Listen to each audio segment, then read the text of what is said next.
how to get 100% out of your business. And really what we're saying is, as a business owner, how can you get 100% out of yourself?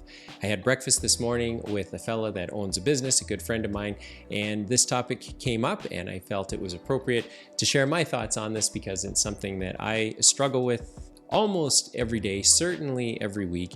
And if you have been a business owner for any amount of time, I think you'll appreciate the content that I'm putting out today with respect to how to get 100% out of your business and really how to get 100% out of yourself. And so thanks for tuning in. Thanks for subscribing or hitting the bell or being a part of this community of entrepreneurs, owner-operators that are trying to figure out how to build these businesses that we can eventually step away from, not meaning that we don't want anything to do with them, but that we are in a position where we have good teams running businesses and we are able to then use our talents, use our resources, use our experience and knowledge to maybe go and do the next thing on our list. And so today's topic is one about focus. And my classic line is doing 10 things at 10% doesn't equal 100, it equals 10. And for an extroverted entrepreneur such as myself, I suffer from the shiny things syndrome, where I will get an idea, I will want to chase it down for a couple of days, and eventually it will not be as shiny in a couple of days as it was when I first thought of it.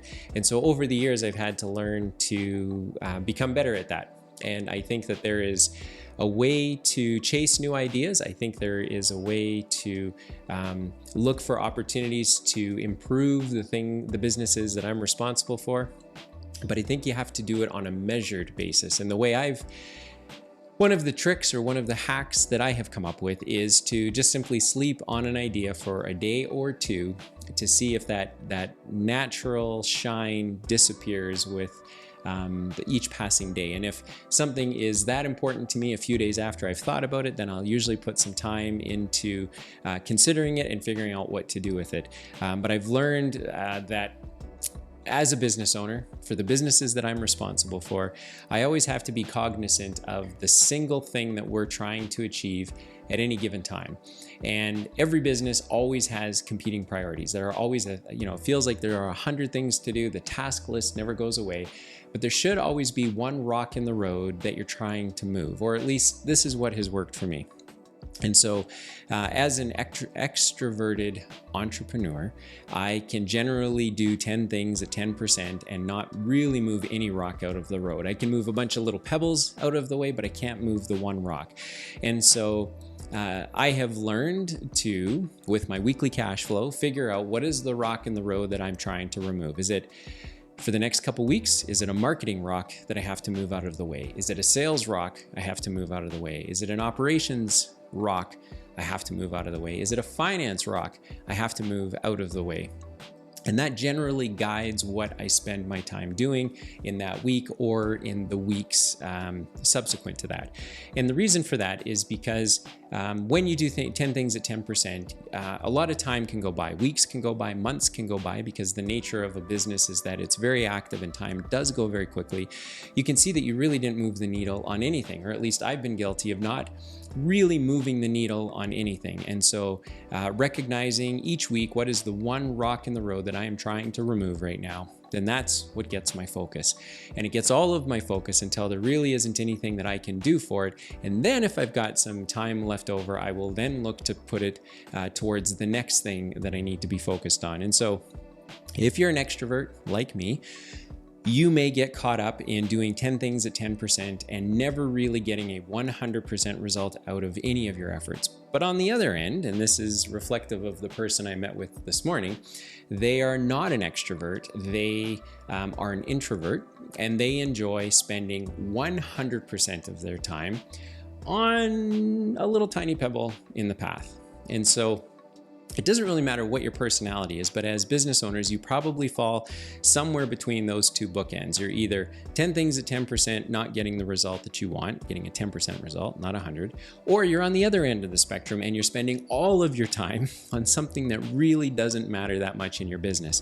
What this looks like practically, if you're that particular individual, is you will micromanage, or you will do tasks that really are below your pay grade as a business owner, meaning you only have so much time, you only have so much money and resources to try and get the result that you're trying to get out of your business. And oftentimes, if someone is spending 100% of their time on something that doesn't matter, it's usually because they don't have a goal or they don't have an overarching focus that they can point to every day to say, this is what I need to be working on. So what they do is they fill their time, not necessarily doing 10 things at 10%, but doing 100% of something that probably doesn't really need to be done by them.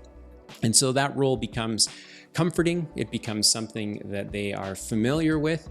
And the truth is, if they had to hire somebody to do that job, they then would be left with time on their hands and they wouldn't know what to do with it. And so that usually is more a sign of having a lack of direction or a lack of goals or targets that a business owner is trying to push the business towards. And so they find themselves in their business doing stuff that they're probably not the best person to do, but they are comfortable with it, it's familiar, and so they choose not to make a decision. But in the same way, somebody like me who's doing 10 things at 10% and not getting a 100% result, it can be for the same reasons. It can be because I haven't specifically defined what it is I'm trying to move towards with a business. Notwithstanding, I have a cash flow and I understand the business and everything is moving and there's a lot of activity every single day. I too can get busy doing 10 things at 10% only because nothing merits spending 100% of my time on. And so it doesn't matter which end of the spectrum you fall on, as a business owner, as an entrepreneur, you're going to get 100% out of your business if you yourself can invest 100% of your energy and time into the things that matter. Earlier, I had said, what is the rock in the road that you're trying to remove? In my business, in the businesses I'm responsible for, I can sort of walk you through what those big rocks are.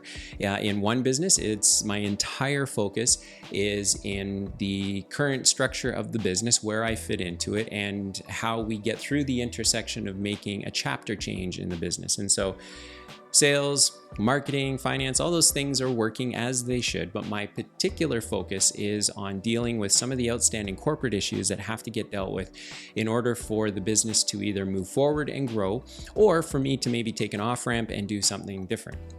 In another business right now, it is making sure that we meet our financial obligations as we held out to do, and ensuring that we've got the cash to do that. And not only do we have the cash to do it, but that the cash we have can be used to grow the business. And so I'm focused on moving out of the way some of the big rock that is holding us back from growing. And part of it is cash flow management, but part of it is also where we are physically located. So we're looking at getting ourselves into a new space that will provide us with either an opportunity to really grow or to simply do a better job of what we're doing now.